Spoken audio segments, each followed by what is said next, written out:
Welcome back to the channel, my YouTube familiar. Welcome back to the channel. It's your Prof. Nicholas Fredericks, an academic professor, a football coach, and a family man. So I'm back again to engage you on a number of issues. So the last few weeks have been extremely difficult because at the university we were finalizing the first opportunity examination, and then also I had to prepare my team for end of the year tournament that was played last weekend. So it was quite hectic. So I remember the on the 23rd we had the marks were released for the first opportunity, and after that I had some time to look into my team as well. So I had to travel to the south, but then there was also elections. So yeah, and I must say that the party that I support in Namibia, the SWAPO party, actually claimed victory this time. So in the past, it was a challenge, but thanks to the leadership for putting that effort, so that we could be victorious this time around. So it's never easy, and I must say, just to touch on the political side of things, it's quite complex because of, in my case, for example, from where I come, as I was growing up, I grew up on the farms owned by whites, and my parents were supporting the DTA. Now, they changed the name to Popular Democratic Movement, but we used to support DTA, and I think it's because of the influence of our bosses at the time.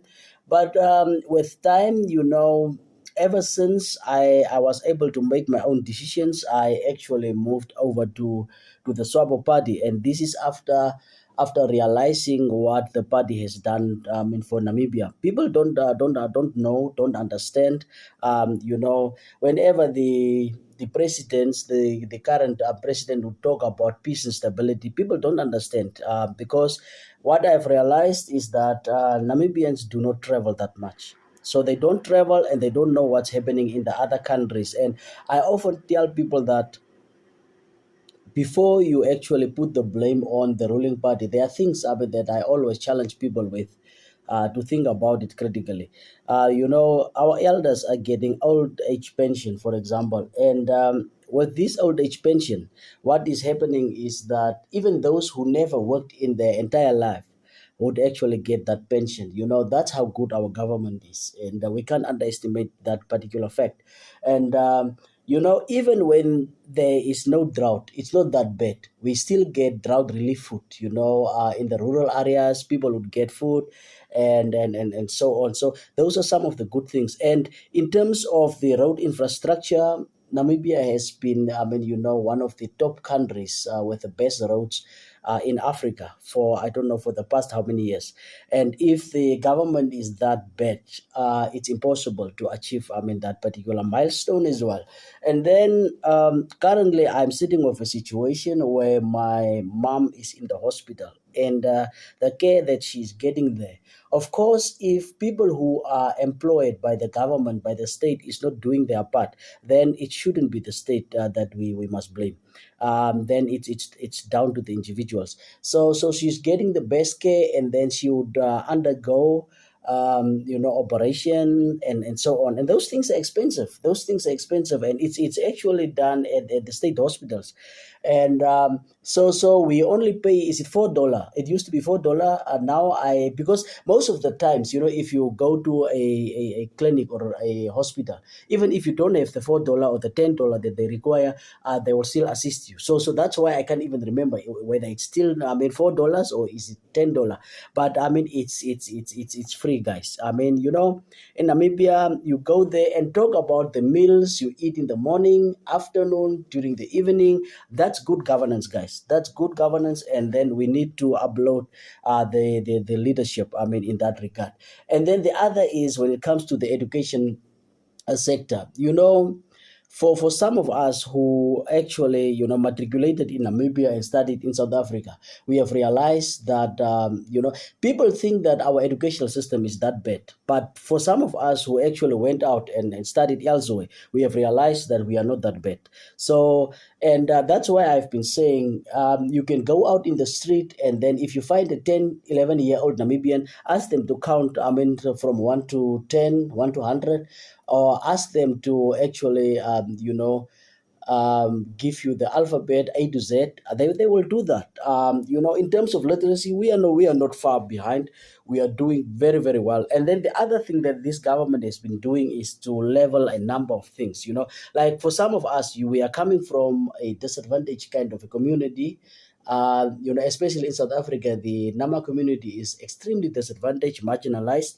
But in Namibia, it's a little bit better. But you come from such a background, and I mean, in the past it used to be very difficult to lead, I mean, certain institutions, and to actually hold certain positions.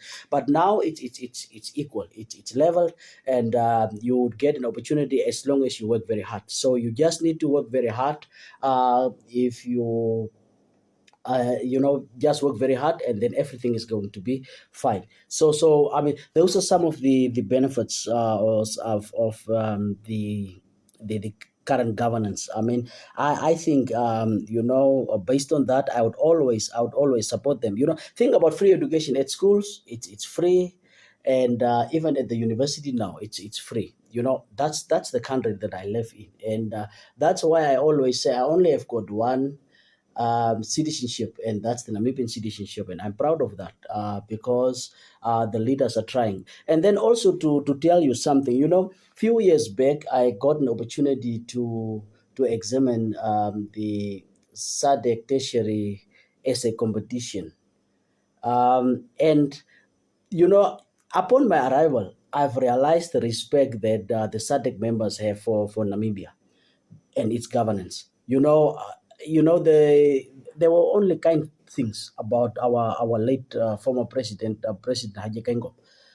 This is when I realized again that, okay, if you stay in Namibia and you are just within the boundaries of the country, then you won't know. I mean, how good we are and what we are doing. So yeah, of course. I mean, there are always things that needs to be improved, but I'm sure we will improve them one day. So let me just fix this quick. I don't know my head. Okay, let me see if it will work. Okay, yeah. So now I think it's a little bit better. So yeah, that's from the political side of things. And in the recent political past, I've realized that households would be divided, especially in the southern parts. You'd find someone is LPM, the other one is Swabo, and people would actually be aggressive to each other, and that's not needed. Like in my case, I am supporting the ruling party. My parents are supporting LPM, but I mean, they are my parents. I was just talking about my mom. There's no need for us to fight. I mean, we have got our political differences, but that's fine at the end of the day. That's how it is, and we are not ashamed of the parties that we support. So they support LPM. I mean, it's fine. I don't have any issue of that. And I told you the other time, I mean, my football team, Mighty United FC, there are players who support LPM. It's okay. We don't have a problem. Players who support PTM, it's fine. There are no issues. We can joke about things, we can talk about everything, but that's their right. I mean, to actually support whatever party they want to support, and we actually encourage them. And we there can be differences, but we need to respect each other all the time.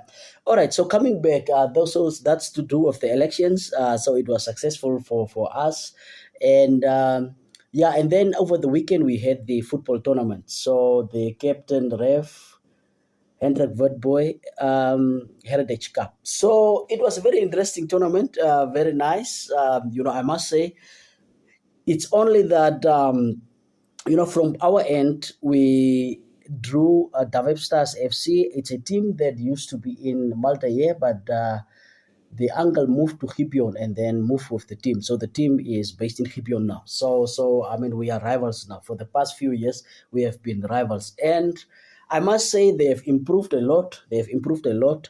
In the past, the gap was huge between Mighty United and Davep Stars, whereby we would get a 3-0, 2-0 easily.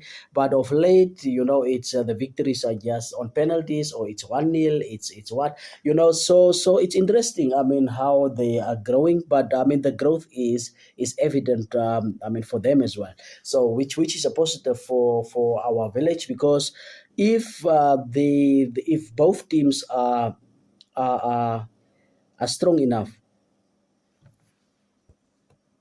then we don't need to fear for relegation. So both teams would be able to avoid relegation. So yeah, from that angle, it's a good thing. And but for the tournament, we started off very well. So the draw was on Friday. Was supposed to be on Friday evening, and then it was moved to Saturday morning, and it took forever as well. It took very long, and yeah. So as much as I appreciate the work by the organizers, I mean, there are certain elements that we still need to improve on. One is time. If you set a time for the draw, then it has to happen that time. And you know, I'm one of those when it comes to football matters and academic matters.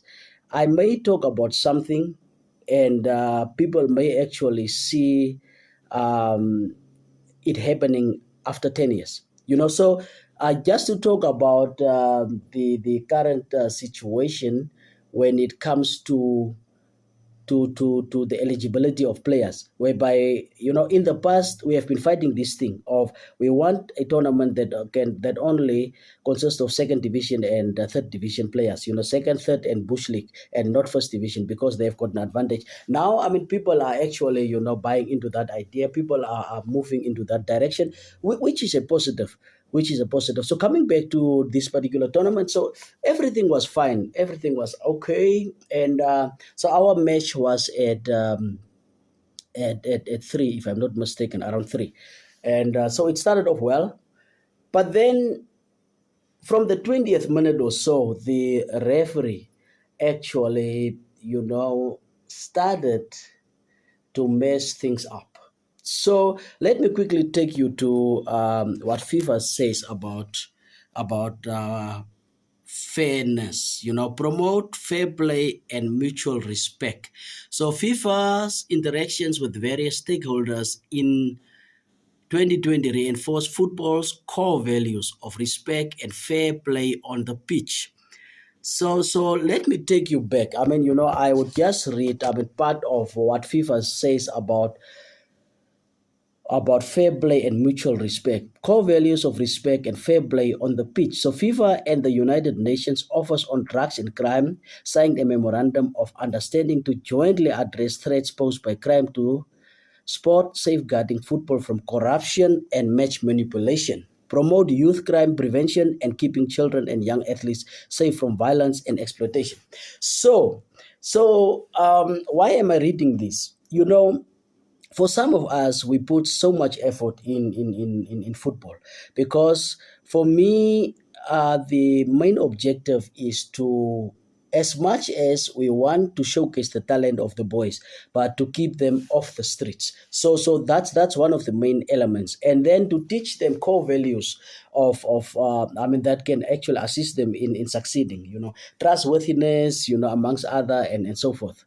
Yeah. So now around the 20th minute, I mean, the referee started, and there were quarrels here and there. 30th minute, there was an incident, So um, they got a free kick. I think Davao Stars FC got a free kick, and then the guys lined up in the box now. And apparently, an incident happened. A player went down from Davao Stars, and he was down. And the fourth, or the official on the other side. So this side you have got the first official, you have got the referee, and then the first official, the second official on the other side. He's the one who saw the incident. So the painful part about this is um, that official said that our number 12 is the one who transgressed. Okay, so our number 12 apparently transgressed. So, and then that official, football is divided into two halves. So one half, one lineman takes one half, the other one takes the other. But this one, the incident happened in the opposite half, not his half. So, but he is the one who called the referee. So the referee went there and then he told the referee that our number 12 apparently stepped on someone or hit him. And so he came, he gave the red card. Now, the challenge with that one is, that incident took place around the 30th minute. So there were queries. I mean, we inquired. The official on this side said, no, the number 12 was in front of me when the free kick was about to be taken. And it's impossible that this person, I mean, could be there. And then this person was, I mean, being overruled. And it was interesting how, I mean, that red card was issued. So it was issued, but then fine.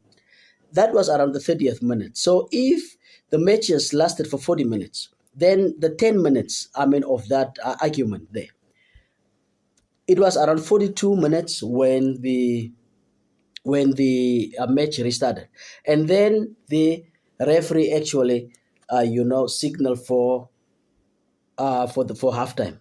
That's painful, guys. In football, 10 minutes is way too much to lose. You can't lose out on 10 minutes, and it's fair. To the organizers, if you're watching this, please understand that we are extremely hurt by our 10 minutes. We lost out on the 10 minutes. It's painful. It's not good. It's not good. We can't always say, no, the referee made a mistake, and some of them are mistakes, but in that incident, something that he didn't even see. Yellow card could have been, I mean, the best thing to do. I mean, given that he didn't even know which player, and then he gave the wrong player. That boy was uncontrollable. He was fuming. And then we had to calm him because it's painful. I mean, to be given a card for an incident that you are not involved in. But that's what happened. I mean, at the tournament. Yeah. So. Okay, the second half, I mean, we really pushed for the 10 men. I can assure everybody that the boys actually gave their best. I mean, it's the best football that I've ever seen in so many years from the boys. So we pushed them in their half, and then it ended there. They had one or two opportunities, I mean, on transition, but that was about it. In terms of control, we controlled the match very well. So, and then we went to the penalties, and penalties, I've realized, is not for Mighty United FC. It's not for us. So penalties we knew already. We just don't have that luck when it comes to penalties. We don't. I remember at the spring tournament as well. I mean, we went out on penalties. So when it's time for penalties, we already, throw in the towel. I mean, partly, I must say, because it's not for us. So we went out on penalties. So congratulations to the teams, I mean, that went through. And then that played the final, like Tom and Jerry FC and then TikTok. So Tom and Jerry, I think, I mean, they also qualified for the Mayoral Cup, or is the Regional Chairpersons Cup in Hartap. So they are doing very well. So congratulations to them. I see that the likes of Shorty and Uncle Beno, they are putting effort there. So congratulations to them. And also for TikTok, for TikTok, what I've realized, I mean, if you want to see talent, I mean, you would actually realize that at TikTok, they are very talented. They are extremely talented, and I'm really happy for them. I'm really happy for them. The likes of Zipsy, the other day I talked about the number 10, and this boy, I think, I mean, in the region, he's by far one of the best number 10s that I've seen, over the years. And yeah, so it's actually very good that they actually claimed that victory and took the cup. Yeah, coming back to ourselves, with regard to any tournament, that we play in, most of the times, do I, as a coach, really want to win any bush tournament? My position when it comes to bush tournaments. I don't want to be known as the best in the bush, So my target is always the first place in the region, in the second division, and then also the NFA Cup. I'm waiting for it. I don't know why the association is mum on it, but I'm waiting for the NFA Cup. So one day, if I am the regional champs, that would be, what I want to achieve, and also the Heart of second division. So as for the other cups, I am going there to look at formations. To If I win, I'm not saying I will give the cup back, but that is not my intention. It's not something that I really want to achieve. I mean, to win a bush tournament. No, I want to go for the bigger things. Yeah. So I'm a little bit greedy. I know, but not for bush, tournaments. And I often disappoint my players because some of them really want to win these things, and for me, I will make a sub to see if this player would cope under this, circumstances or condition, and then I might actually cost the team here and there because I wanted to try something new, because that's what I want. So one thing that I'm disappointed with is the fact that we only played one match. We went out on penalties in the first match. I really wanted us to at least have one or two, three matches so that I could check the other players as well, as we are anticipating the um, I can't say second leg. I mean, because we are yet to finish the first leg. So, I mean, the continuation of the league. So, I'm looking forward to it. So, there were positives. I mean, the team is playing very well. So, we know exactly, where we need to improve. And definitely, you must know that if a defender who left us recently was the player of the tournament in this particular tournament, then you must know, um, how much we are bleeding when it comes to defense. So that's the area that we need to improve on. I mean, to sign few quality defenders, and then the striking department is not so satisfactory as well. So there, I mean, just to add one or two for more competition. So midfield, I'm not worried about any team. So I mean, we can compete versus any team. But those are the two areas, and it was clear. I mean, in this particular tournament as well. So that is just an update, my YouTube familiar. So this December, I will take you to places. I'm traveling with the family, so I will keep you up to date with our activities, see what we will be doing. So thanks very much for supporting the channel, and the channel is growing, by the way. The channel is growing, by the way, and thumbs up to you guys. I really do appreciate the support, and hopefully, we will actually get more subscribers so that the wisdom can be multiplied. Thank you very much. Please like and subscribe. Bye bye.